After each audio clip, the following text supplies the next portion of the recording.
Kinuha ang mahalagang ebidensya na ito sa crime scene. Binigay mo pa ito sa nag-iisang pinaghihinalaang mong sospek. Hindi ba kakaiba yun? Ang inhaler na yun ay hindi importanteng ebidensya para sa kasong ito. At bukod doon, ang kapulisan ay inaatasan ng batas na protektahan ang Hindi yun. Hindi yun. Nakikita niyo naman ang client ko. Nasa 20s siya at mukha siyang inosente. College student na walang priors at may asthma. Sa mga mata ng isang Vatican detective na may 30 years experience, hindi siya tumutugma sa profile ng isang rape and murder suspect. Kaya kinuha mo sa crime scene ang inhaler dahil hindi yun umaayon sa larawan na gusto mo. Illegal misconduct ang ginawa niya. Kaya inadmissible ang ebidensyang ito. Si Chief Park na lead detective sa kasong to, tinarget na niya bilang suspect ang client ko bago pa niya tiningnan ang ebidensya. Ang anumang ebidensya na taliwas sa paniniwala niya ay di pinapansin at binabasura. Baka may iba pa bukod dito na wala na ngayon dahil pinili ng mga investigador na wag na yung ipakita pa. At bilang miyembro ng judicial community, nababahala ako sa nakikita kong ganitong uri ng kabuktutan. At dahil kumikilos ang prosecution, ayon sa ebidensyang inihahandog sa kanila ng mga otoridad, nagkakaroon na rin ako ngayon ng pagdududa kung sumusunod sila sa procedure. Kayo ang tatanungin ko. Kayo, ladies and gentlemen of the jury, sa tingin nyo dapat pa kayang ipagpatuloy natin ang paglilitis na ito?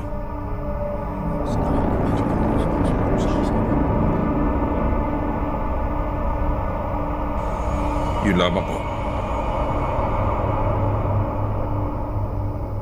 Ngayon, ang prosecution ang magbibigay ng final statement.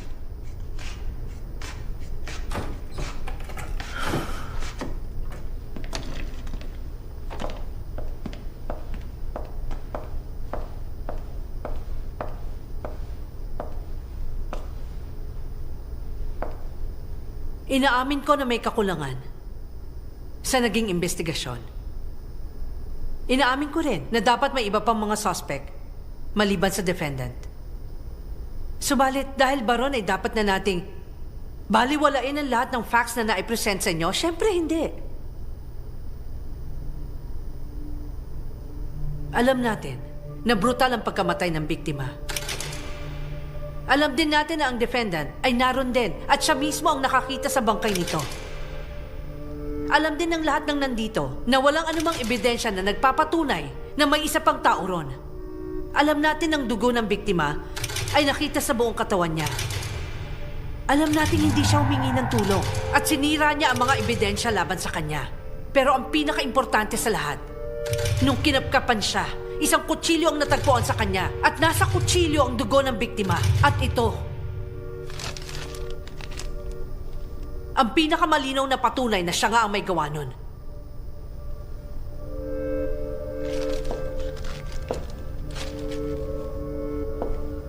Kami sa prosecution, alinsunod sa karahasan ng krimen, hindi namin kaaawaan ng defendant na nagagawa pa magpanggap na inosente at walang naaalala.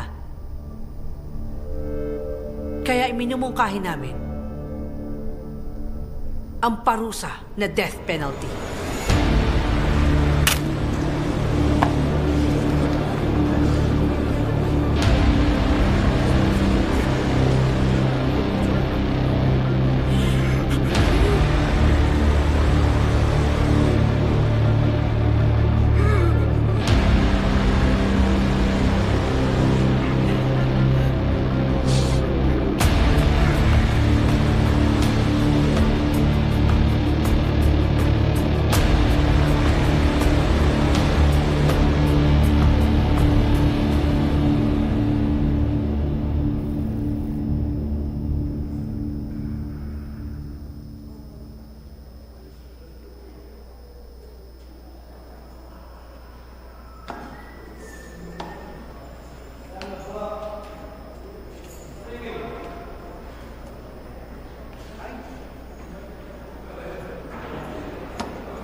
Bukas ka nakahatulan, di ba? Oo. Hindi ka talaga dito nararapat.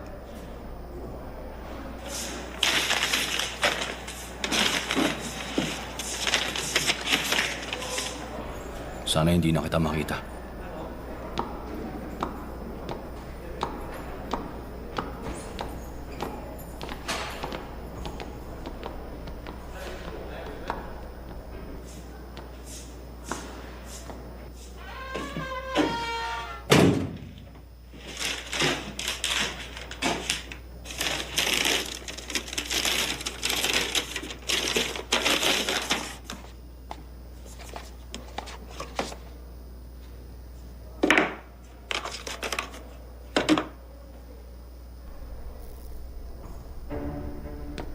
Ang detective na namuno sa... Ay, hindi. Ang namuno sa investigasyon na si Chief Park Sampo, Ki-jung, Yoon Yo-jung, Lee Chul-ho, kahit may ilang tao na maaaring maging suspect sa kaso. Circumstantial evidence at speculation. Di pa rin pwede ito. Ano bang gagawin ko? Sa Constitution ng Korea, nakasaad na ang lahat ng tao ay inosente. Kailangan ng matibay at malinaw, kailangan ng matibay at malinaw na ebidensya para... Kailangan ng Ay, buwisit. Ay, nagkanta-leche-leche na ako.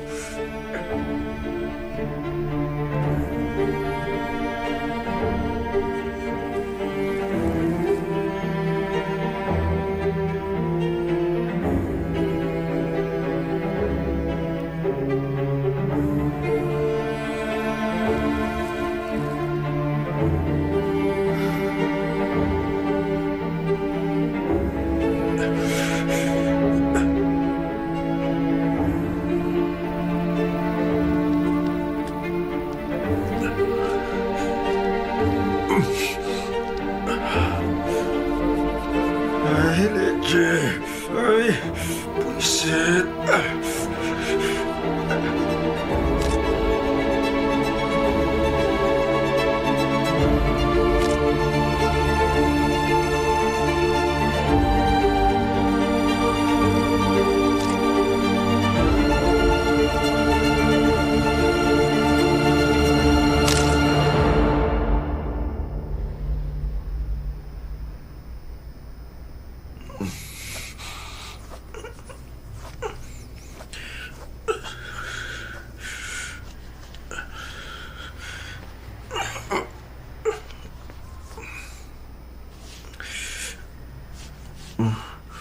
Buwisit ah. Ay. Anak ng...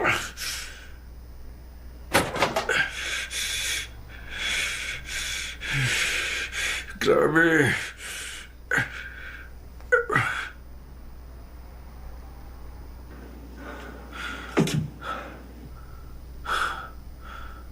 Sus.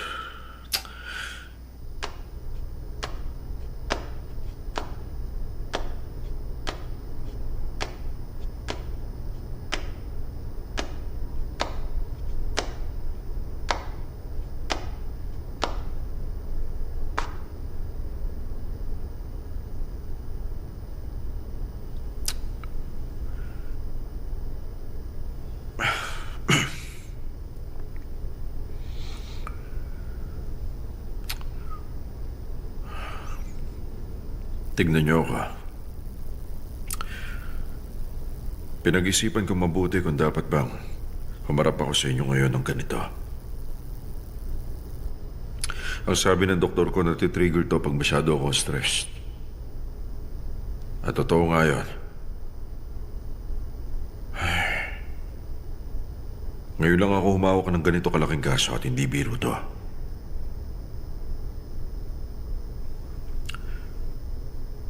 Alam niyo kasi isa akong attorney. Pero alam ko na hindi ako nararapat sa ganitong lugar. Tinatawag nila akong third-rate lawyer. Na mga pipitsuging kaso lang ang hawak. Sa isang taon na mahawak ako, nang higit pa sa 365 cases. Sa 20 taon kong law career. Libo-libong kriminal na ang nakalubilo ko at nakasama. Ay, kaya nakabot na ako sa punto na Alam ko agad kung guilty ang tao sa oras na makita ko siya. Hayaan niyong sabihin ko ang nakita ko. Nung nakita ko si Kim Yun-so, ang defendant na tahimik na nakaupo ron, isang tingin ko lang sa kanya nakita ko agad, inosente itong isang to. Mabait ang mga mata. Mapagkumbaba at magalang makitungo. College student na mahilig sumayaw at makipag-date. Naghahanap ng trabaho, ordinaryong college student lang. Isang ordinaryong bata. At ang mabait na batang yon, iginigiit niya na inosente siya. Mula nung hinuli siya magpahanggang ngayon. Siyempre, hindi ko rin sasabihin na talagang wala siyang kasalanan. Dahil tinangay niya ang taxi ng papa niya at binalak niya yung dalhin sa isang party ng walang paalam. Gumamit siya ng drugs na binigay sa kanya ng babaeng hindi niya kilala. At nung nakita niyang duguan ng babae, tumakbo siya, hindi tumawag ng ambulansya. Sa takot, nanira siya ng ebidensya sa crime scene. At pagkatapos ng maneho siya bago mawala ang drugs at alcohol sa sistema niya. Inisa-isa ko na sa inyo ang lahat ng kasalanan ni Kim Yun-so. Wala na siyang ibang ginawa maliban sa mga yon. At walang ebidensya nagsasabing siya nga ang pumatay kay Hong Guk-hwa. Ang lahat ng ebidensya ng prosecution ay circumstantial at base sa spekulasyon. Ang police detective na namuno sa investigasyon, nagalis ng ebidensya sa crime scene. Hindi na rin siya nag-abalang maghanap ng ibang suspect dahil sa una pa lang nakapili na siya ng prime suspect na gusto niya. At ngayon, naging biktima ang isang mabait na bata sa isang investigasyon na isa lang ang pwedeng kalalabasan.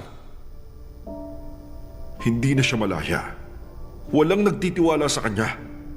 At pati siya nawalan na ng pag-asa dahil doon. Pero may isang bagay pang nananatili sa kanya. Suspect man siya, salarin defendant, wala tayong karapatang sabihin na guilty siya. Hanggat wala tayong matibay na patunay na siya nga ay siguradong nagkasala. Oo. Nasa konstitusyon na ang bawat isa'y inosente. Hanggat hindi napapatunay nagkasala. Hanggat walang naipapakita ang prosecution na matibay na ebidensya na walang dudang nagsasabing si Mr. Kim nga ang pumatay. Nararapat lang siyang mahatulan na not guilty sa kaso laban sa kanya. Ladies and gentlemen of the jury, nasa mga kamay ninyo. Ang kinabukasan ng isang mabuting lalaki. Kaya pag-isipan ninyo ang magiging desisyon nyo.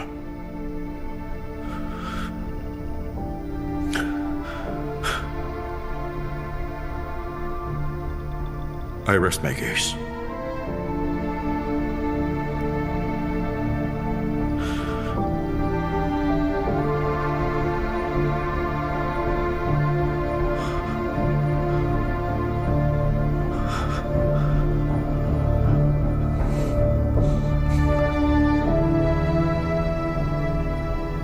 Pagbubulungan ng jury ang kanilang magiging desisyon. Pagkatapos ay i-aanunsyo ng korte ang hatol.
Hindi nagkaisa ang jury sa kanilang hatol.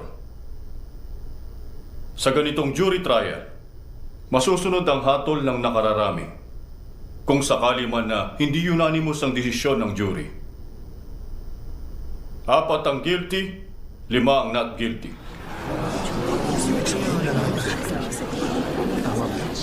Base sa resultang ito, ang hatol ay not guilty. Subalit, ang pasya ng jury ay isang bahagi lamang ng paghatol. Nasa korte ang desisyon kung ang akusado ba ay may sala.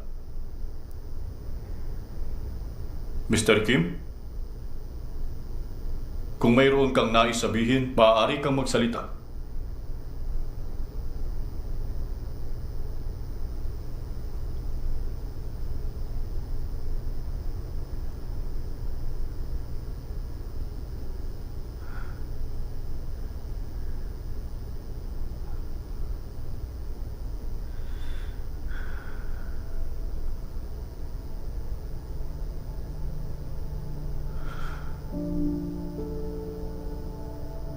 Naniniwala ba kayo na ako ang pumatay sa kanya? Dahil lang kasama ako ni Goku nung gabing yan.